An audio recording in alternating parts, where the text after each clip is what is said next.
ಪಹಲ್ಗಾಮ್ನಲ್ಲಿ ನಡೆದಂತಹ ಭಯೋತ್ಪಾದಕರ ದಾಳಿಯಿಂದ ಹಿಂದೂಗಳ ಮಾರಣ ಹೋಮ ಆಗಿದೆ. ಇದರ ಬೆನ್ನಲ್ಲೇ ಘಟನೆಯ ಸ್ಥಳಕ್ಕೆ ಗೃಹ ಸಚಿವ ಅಮಿತ್ ಶಾ ಅವರು ಕೂಡ ಹೋಗಿದ್ರು.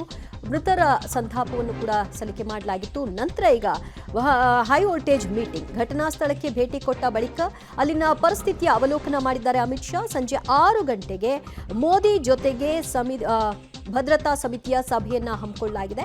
ಭದ್ರತಾ ಸಮಿತಿ ಸಭೆಯಲ್ಲಿ ಅಮಿತ್ ಶಾ ಭಾಗಿಯಾಗ್ತಾರೆ. ಈ ಹಿನ್ನೆಲೆಯಲ್ಲಿ ಅವರು ದೆಹಲಿಗೆ ಸಂಜೆ ವಾಪಸ್ ಬರಲಿದ್ದಾರೆ. ಭದ್ರತಾ ಸಮಿತಿ ಸಭೆಯಲ್ಲಿ ಶಾ ಮತ್ತು ಇತರರೆಲ್ಲರೂ ಕೂಡ ಭಾಗಿಯಾಗ್ತಾರೆ. ಪ್ರಧಾನಿ ನರೇಂದ್ರ ಮೋದಿ ಅವರ ನೇತೃತ್ವದಲ್ಲಿ ನಡೆಯುವಂತಹ ಹೈ ವೋಲ್ಟೇಜ್ ಮೀಟಿಂಗ್ ಇದು. ಇನ್ನು ಮೋದಿಗೆ ಘಟನೆಯ ಸಂಪೂರ್ಣ ಮಾಹಿತಿಯನ್ನ ಅಮಿತ್ ಶಾ ಈ ಸಂದರ್ಭದಲ್ಲಿ ಸಲ್ಲಿಕೆ ಮಾಡ್ತಾರೆ. ರಕ್ಷಣಾ ಸಚಿವ ರಾಜನಾಥ್ ಸಿಂಗ್ ಸಹ ಹೈ ಲೆವೆಲ್ ಮೀಟಿಂಗ್ ಅನ್ನು ನಡೆಸಿದ್ದಾರೆ. ಸಿಡಿಎಸ್ 3 ಸೇನಾ ಪಡೆಯ ಮುಖ್ಯಸ್ಥರ ಜೊತೆಗೆ ಸಭೆಯನ್ನ ನಡೆಸಲಾಗಿದೆ. ಹಲವಾರು ಹೆಚ್ಚುವರಿ ಭದ್ರತೆಯನ್ನ ನಿಯೋಜನೆ ಮಾಡುವಂತಹ ವಿಷಯದಲ್ಲಿ ಯಾವ ರೀತಿಯ ಕ್ರಮಗಳಾಗಬೇಕು ಮತ್ತು ಎಲ್ಲೆಲ್ಲಿ ಈ ರೀತಿಯ ಅಡಗುತಾಣಗಳಿವೆ ಅವುಗಳನ್ನು ಹುಟ್ಟಡಗಿಸೋದು ಹೇಗೆ ಇತ್ಯಾದಿ ಪ್ರಕ್ರಿಯೆಗಳ ಕುರಿತಾಗಿ ಸಭೆಯನ್ನ ನಡೆಸಿದ್ದಾರೆ. ಈಗ ಪ್ರಧಾನಿ ನರೇಂದ್ರ ಮೋದಿ ಅವರ ಜೊತೆಗೆ ಇರುವಂತಹ ಮೀಟಿಂಗ್ನ ನಂತರದಲ್ಲಿ ಏನೆಲ್ಲ ಡೆವಲಪ್ಮೆಂಟ್ಗಳಾಗಬಹುದು, ಏನೆಲ್ಲ ತೀರ್ಮಾನಗಳನ್ನು ತೆಗೆದುಕೊಳ್ಳಬಹುದು ಅನ್ನೋದು ಬಹಳ ಕುತೂಹಲವನ್ನ ಮೂಡಿಸ್ತಾ ಇದೆ. ಪಹಲ್ಗಾಮ್ನಲ್ಲಿ ನಡೆದಂತಹ ಉಗ್ರರ ಭಯೋತ್ಪಾದಕ ದಾಳಿಯಿಂದಾಗಿ ಕನ್ನಡಿಗರು 2 ಮೃತರಾಗಿದ್ದಾರೆ. ಹಲವಾರು ಮಂದಿ ಇನ್ನೂ ಕೂಡ ಗಾಯಗೊಂಡಿದ್ದಾರೆ.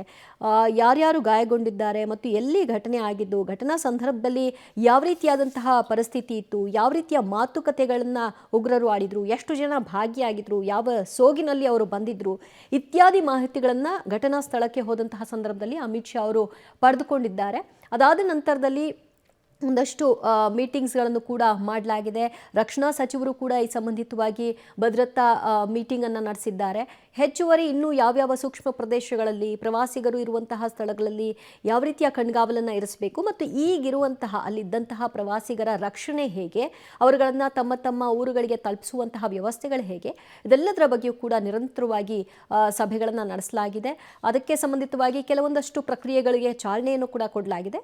ಸಂಜೆ ಇರುವಂತಹ ಮೀಟಿಂಗ್ ಏನಿದೆ ಪ್ರಧಾನಿ ನರೇಂದ್ರ ಮೋದಿ ಅವರು ಮತ್ತು ಗೃಹ ಸಚಿವ ಅಮಿತ್ ಶಾ, ರಾಜನಾಥ್ ಸಿಂಗ್ ಅವರ ನೇತೃತ್ವದಲ್ಲಿ ನಡೆಯುವಂತಹ ಈ ಮೀಟಿಂಗ್ನ ನಂತರದಲ್ಲಿ ಯಾವ ರೀತಿಯಾದಂತಹ ಕ್ರಮಗಳಾಗುತ್ತೆ ಅನ್ನೋದನ್ನ ಕಾದು ನೋಡಬೇಕು. ಭದ್ರತಾ ಸಮಿತಿಯ ಜೊತೆಗಿನ ಈ ಸಭೆ ಸಂಜೆ 6 ಗಂಟೆಗೆ ನಿಗದಿಪಡಿಸಲಾಗಿದೆ. ಈಗಾಗಲೇ ಪ್ರಧಾನಿ ನರೇಂದ್ರ ಮೋದಿ ಅವರು ಸೌದಿಗೆ ಹೋಗಿದ್ರು. ಅಲ್ಲಿ ಪ್ರವಾಸದಲ್ಲಿದ್ದಂತಹ ಹೊತ್ತಿನಲ್ಲೇ ಅವರಿಗೆ ಇಲ್ಲಿನ ಘಟನೆಯ ಬಗ್ಗೆ ಸಂಪೂರ್ಣವಾದಂತಹ ಮಾಹಿತಿಗಳನ್ನು ಗೃಹ ಸಚಿವರು ಆಗಿಂದಾಗೆ ಅಪ್ಡೇಟ್ ಮಾಡ್ತಾ ಇದ್ರು. ಅವರು ಕೂಡ ಏನಾಗಿದೆ ಅನ್ನುವಂತಹ ಗಮನವನ್ನು ಹರಿಸ್ತಾ ಇದ್ರು. ಈಗ ಒಂದು ಸಭೆ ಕೂಡ ಹಮ್ಮಿಕೊಳ್ಳಲಾಗಿದೆ.